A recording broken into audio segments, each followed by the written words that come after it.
नीम करौली बाबा एक ऐसे संत जिनकी महानता की कहानी पूरी दुनिया में वाकिफ है। सबसे पहला कंफ्यूजन जो हम लोगों के नॉर्मली दिमाग में आता है कि अगर नैनीताल में इनका मंदिर है तो फिर ये नैनीताल के ही होंगे, लेकिन ऐसा नहीं है। इनका जो जन्म स्थल है वो उत्तर प्रदेश के अकबरपुर फिरोजाबाद में है और उनका असली नाम लक्ष्मी नारायण शर्मा था। और दूसरा सबसे बड़ा कंफ्यूजन ये है कि बाबा जी आखिरकार संत कब बने।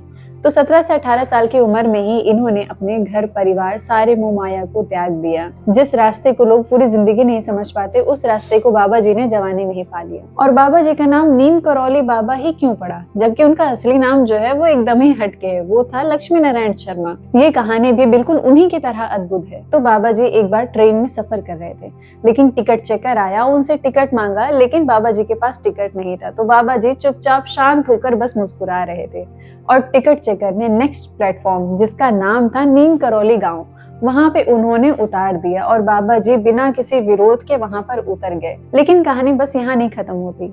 ट्रेन से जैसे ही बाबा जी उतरे तो ट्रेन का जबकि इंजन चालू था, सारी टेक्निकल चीजें ठीक थी, लेकिन ट्रेन 1 इंच भी आगे नहीं बढ़ी। तब कोच में से ही किसी ने कहा कि जब से बाबा जी उतरे हैं तब से ट्रेन नहीं चली। तो कोच के जितने भी लोग थे सब लोग बाबा जी के पास गए, हाथ जोड़कर माफी भी मांगी कि बाबा जी फिर से वापस ट्रेन में बैठ जाइए। तो फिर बाबा जी शांति से सीट पर जाके बैठ गए और जैसे ही बैठे ट्रेन झटके लेकर चालू हो गई। बस उसी पल से इन्हें सब लोग कहने लगे नीम करौली बाबा। लेकिन क्या आपको पता है कि बाबा जी का परिवार भी था, जिसमें माता, पिता, पत्नी और एक बेटे और एक बेटे भी थे। लेकिन बाबा जी का कहना ये था कि जो रिश्ता है वो प्रेम से बनता है, परिवार से नहीं। उनका जो चमत्कार है वो सबसे ज्यादा अद्भुत था। सबका कहना ये था कि बाबा जी बिना सुने ही उनके मन का हाल जान लेते थे।